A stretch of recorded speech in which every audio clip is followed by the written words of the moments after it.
प्यारे दर्शकों नमस्कार। तारीख आज 30 जनवरी 2025, दिन गुरुवार और हिंदी पंचांग के अनुसार आज माघ माह के शुक्ल पक्ष की प्रतिपदा तिथि है। आइए जानते हैं उत्तराखंड की तमाम बड़ी खबरें फटाफट अंदाज में। राजकीय मेडिकल कॉलेजों में नई दरें लागू, ओपीडी पर्चा 20 और आईपीडी 50 रुपए का। उत्तराखंड के राजकीय मेडिकल कॉलेजों में इलाज, जांच और पर्चे की नई दरें लागू हो गई है।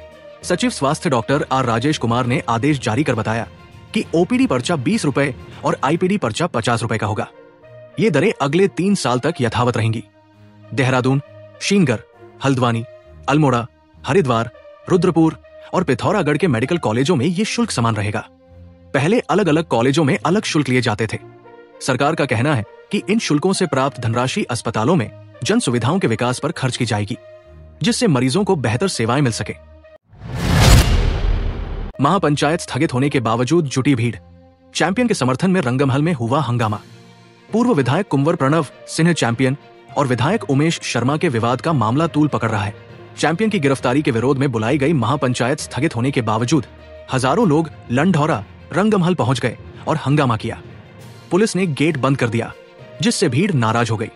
काफी जद्दोजहद के बाद 10 मिनट के लिए गेट खोला गया।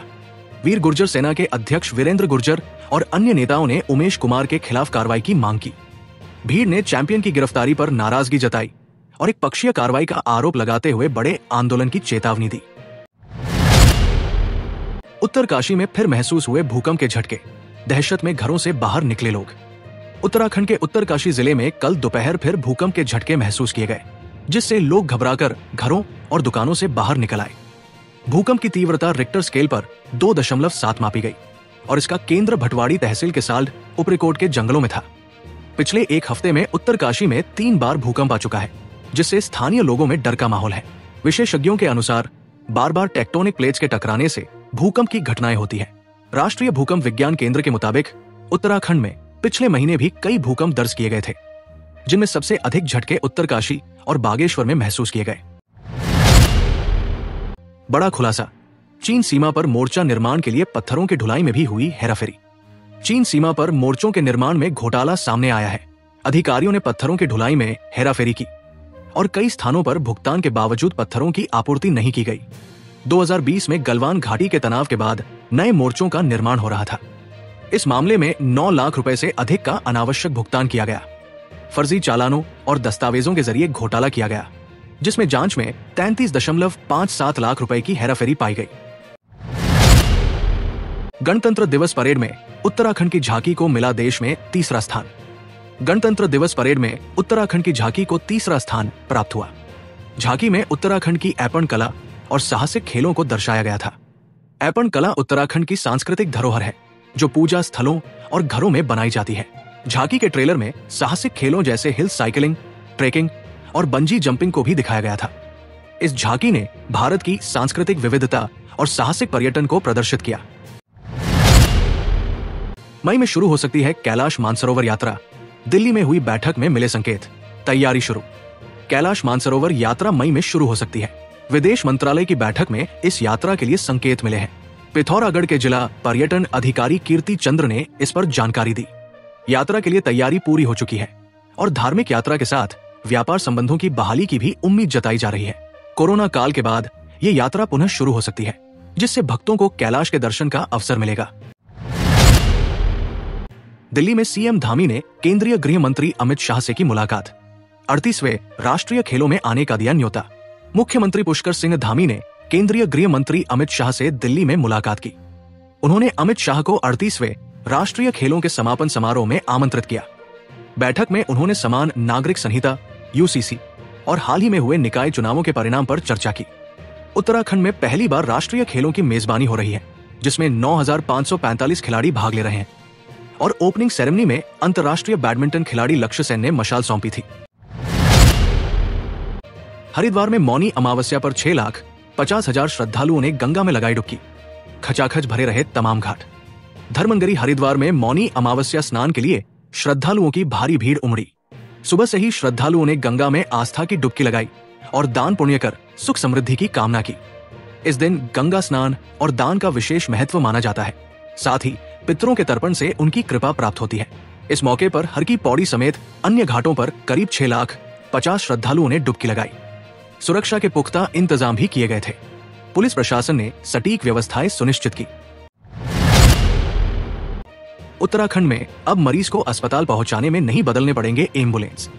मंत्री रावत ने दिए अहम निर्देश। उत्तराखंड के स्वास्थ्य मंत्री धन सिंह रावत ने 108 इमरजेंसी सेवा को और बेहतर बनाने के लिए बैठक की। अब हर जिले में एम्बुलेंस की बैकअप व्यवस्था होगी और एम्बुलेंस के बेड़े को बढ़ाकर 334 किया जाएगा। इसके साथ ही पर्वतीय क्षेत्रों में एम्बुलेंस का रिस्पांस टाइम 18 से 20 मिनट और मैदानी इलाकों में 15 मिनट निर्धारित किया गया है। अगर एम्बुलेंस समय पर नहीं पहुंची तो सेवा प्रदाता पर 3 गुना पेनल्टी लगेगी। स्वास्थ्य मंत्री ने मरीजों की मदद के लिए जल्द से जल्द एम्बुलेंस सेवा सुनिश्चित करने के निर्देश दिए। उत्तराखंड के सैकड़ों सचिवालय कर्मियों ने ली राहत की सांस। इस आदेश से हटी वसूली की तलवार। उत्तराखंड सचिवालय में कर्मचारियों के वेतन उच्चीकरण विवाद को लेकर शासन ने 12 साल पुराने मामले में आदेश जारी कर दिया। सचिवालय संघ ने राहत की मांग की थी, जिसे स्वीकार करते हुए 800 कर्मियों के ग्रेड पे बढ़ोतरी को अब वैध कर दिया गया है। 2012 में सचिवालय भत्ते से 200 रुपए की कटौती करके ग्रेड पे बढ़ाने का आदेश था, जो विवाद का कारण बना था। अब वसूली की तलवार हट गई है और कर्मचारियों ने खुशी व्यक्त की है। फायर सीजन की तैयारियों में जुटा वन विभाग। ड्रोन से होगी राजाजी टाइगर रिजर्व की निगरानी। उत्तराखंड में फायर सीजन 15 फरवरी से शुरू होने जा रहा है और इसको लेकर वन विभाग ने तैयारियां तेज कर दी है। राजाजी टाइगर रिजर्व में ड्रोन से जंगलों की निगरानी की जाएगी। पिछले साल की तरह इस साल भी ड्रोन का उपयोग वनाग्नि की घटनाओं की जल्दी जानकारी के लिए किया जाएगा। कर्मचारियों को ड्रोन संचालन और GIS आधारित ट्रेनिंग दी जा रही है। वन्य जीव और जंगलों की सुरक्षा सुनिश्चित करने के लिए वायरलेस सिस्टम की भी ट्रेनिंग दी जाएगी।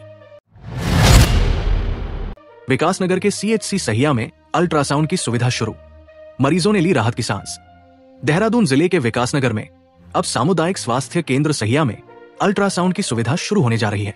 स्थानीय लोग लंबे समय से यहां अल्ट्रासाउंड मशीन लगाने की मांग कर रहे थे। अब 1 सप्ताह के भीतर ये सुविधा उपलब्ध हो जाएगी। ये स्वास्थ्य केंद्र करीब 200 गांवों और हजारों लोगों को सेवाएं देता है, लेकिन यहां अल्ट्रासाउंड की सुविधा नहीं थी। जिलाधिकारी के निर्देश पर यह कदम उठाया गया है, जिससे क्षेत्रवासियों को बड़ी राहत मिलेगी। हार के बाद कोटगाड़ी माता के दर पर जाएंगे कांग्रेस नेता ललित जोशी, न्याय की लगाएंगे गुहार। मेयर चुनाव हारने के बाद कांग्रेस नेता ललित जोशी ने हल्द्वानी में आभार रैली निकाली और न्याय के देवता गोलजू देव से न्याय की गुहार लगाई। उन्होंने चुनाव में हुई गड़बड़ी के सवाल उठाए और मतदाताओं के 6,700 वोटों के रिजेक्ट होने पर चिंता जताई। जोशी ने कहा कि हार के कारणों का पता लगाकर ही वो आगे बढ़ेंगे। उन्होंने जीतने वाले गजराज बिष्ट को बधाई दी, लेकिन अपनी हार के कारणों की जांच की बात की। रामनगर में भीषण सड़क हादसा। रोडवेज बस और टेम्पो की जबरदस्त भिड़ंत, 1 की मौत, 4 घायल। रामनगर में नेशनल हाईवे पर रोडवेज बस और टेम्पो के बीच जबरदस्त भिड़ंत हुई। हादसे में टेम्पो सवार एक दिव्यांग व्यक्ति की मौत हो गई और 4 अन्य गंभीर रूप से घायल हो गए। घायल को रामनगर अस्पताल में भर्ती कराया गया है। ये घटना रामनगर काशीपुर मार्ग पर ग्राम तेलीपुरा के पास हुई। पिछले 6 महीनों में इस मार्ग पर कई हादसे हो चुके हैं, जिनमें कई लोग जान गंवा चुके हैं। सड़क की संकरी चौड़ाई और तेज गति से चलने वाले वाहन हादसों का कारण बन रहे हैं। उत्तराखंड में 9 PCS अफसरों को मिलेगा प्रमोशन का तोहफा। अब 10,000 ग्रेड पे के लिए हुई DPC। उत्तराखंड के 9 PCS अधिकारियों को 10,000 ग्रेड पे पर प्रमोशन मिलेगा। DPC डिपार्टमेंटल प्रमोशन कमेटी के बाद शासन ने प्रमोशन को हरी झंडी दी है। ये प्रमोशन फरवरी में अफसरों के एलिजिबल होने के बाद मिलेगा। 2005 और 2007 बैच के अधिकारियों को प्रमोशन मिल रहा है, जिनमें गिरधारी सिंह रावत और निधि यादव शामिल है। राज्य में अभी तक कोई PCS अधिकारी 10,000 ग्रेड पे पर प्रमोट नहीं हुआ है। DPC के बाद जल्द ही आधिकारिक आदेश जारी होने की उम्मीद है। उत्तराखंड के इन जिलों में भारी बारिश और बर्फबारी का अंदेशा। कोहरे को लेकर अलर्ट जारी। उत्तराखंड में मौसम में बदलाव आने वाला है और चमोली, पिथौरागढ़ में बारिश और बर्फबारी की संभावना जताई गई है, जबकि अन्य जिलों में मौसम शुष्क रहेगा। देहरादून में सुबह कोहरा होने की संभावना है, जिससे लोगों को परेशानी हो सकती है। मौसम विभाग ने हरिद्वार और उधम सिंह नगर में कोहरे के लिए येलो अलर्ट जारी किया है। ठंडी हवाओं के कारण प्रदेश भर में ठिठुरन बढ़ गई है और लोग अलाव का सहारा ले रहे हैं। इस दौरान तापमान में मामूली वृद्धि देखने को मिली है। प्रयागराज महाकुंभ भगदड़ में उत्तराखंड के बीजेपी नेता के मां की मौत, घंटों बाद मिला शव। प्रयागराज महाकुंभ में मौनी अमावस्या स्नान के दौरान मची भगदड़ में उत्तराखंड की एक महिला की मौत हो गई। महिला की पहचान किच्छा निवासी गुड्डी देवी के रूप में हुई है। वो अपने बेटे और बहू के साथ महाकुंभ गई थी, जहां भगदड़ में वो अपने परिवार से बिछड़ गई। 29 जनवरी को उनका शव बरामद हुआ। हादसे की जानकारी मिलते ही किच्छा में परिजनों के घर भीड़ जमा हो गई। उत्तर प्रदेश सरकार ने 30 श्रद्धालुओं की मौत की पुष्टि की है और हादसे की न्यायिक जांच के आदेश दिए हैं। 38वें नेशनल गेम्स के उद्घाटन समारोह में गूंजा भू कानून के समर्थन में गीत। पांडवाज ने भू बुग्याल को देश भर तक पहुंचाया। 38वें नेशनल गेम्स के उद्घाटन समारोह में पांडवाज बैंड ने भू कानून के समर्थन में गीत गाया, जिसने दर्शकों से खूब वाहवाही बटोरी। बैंड के सदस्य ईशान डोभाल ने भू कानून के महत्व को गीत के माध्यम से प्रस्तुत किया। गीत भू बुग्याल भू कानून में उत्तराखंड की सशक्त भू कानून की मांग को व्यक्त किया गया। 25,000 दर्शकों के सामने गाए गए इस गीत ने राज्य की भू कानून की मांग को राष्ट्रीय स्तर पर पहुंचा दिया। पांडवाज बैंड ने पहाड़ों के जीवन और संस्कृति को भावनात्मक रूप से प्रस्तुत किया। 38वें राष्ट्रीय खेलों में उत्तराखंड का खाता खुला। बागेश्वर की ज्योति ने वुशु में जीता पहला पदक। 38वें राष्ट्रीय खेलों में बुधवार को उत्तराखंड का खाता खुल गया। वुशु की चांगक्वान प्रतियोगिता में बागेश्वर की ज्योति वर्मा ने कांस्य पदक जीतकर इतिहास रच दिया। उनकी इस सफलता पर खेल मंत्री रेखा आर्या ने बधाई दी। ज्योति वर्तमान में अपने गृह जिले में पुलिस विभाग में कार्यरत है। इस प्रतियोगिता में मणिपुर, मध्य प्रदेश, असम, गुजरात, छत्तीसगढ़, चंडीगढ़, बिहार, गोवा और उत्तराखंड के खिलाड़ी शामिल हुए। खेल मंत्री ने कहा कि उत्तराखंड के खिलाड़ी अन्य खेलों में भी शानदार प्रदर्शन करेंगे और पदक जीतकर राज्य का गौरव बढ़ाएंगे। सोने की कीमतों में बढ़त बरकरार। पहली बार 83,000 रुपए के पार पहुंचा भाव। वैश्विक बाजार की अनिश्चितताओं के कारण सोने की कीमतों में लगातार वृद्धि हो रही है। शुक्रवार को सोने की कीमत 83,100 रुपए प्रति 10 ग्राम तक पहुंच गई, जो कि एक नया रिकॉर्ड है। पिछले 8 कारोबारी सत्रों में ये लगातार बढ़त देखी गई है। HDFC सिक्योरिटीज के वरिष्ठ विश्लेषक सौमिल गांधी के अनुसार घरेलू बाजार में सोने की कीमतों में लगातार तेजी जारी है। इस तेजी के कारण सोने को निवेशकों का आकर्षण बना हुआ है और इसकी कीमतों में और वृद्धि हो सकती है। प्यारे दर्शकों, ये थी आज की प्रमुख खबरें। न्यूज़ पसंद आई हो तो वीडियो को लाइक और शेयर जरूर करें। और हाँ, चैनल को सब्सक्राइब नहीं किया है तो सब्सक्राइब ही कर लें। नमस्कार।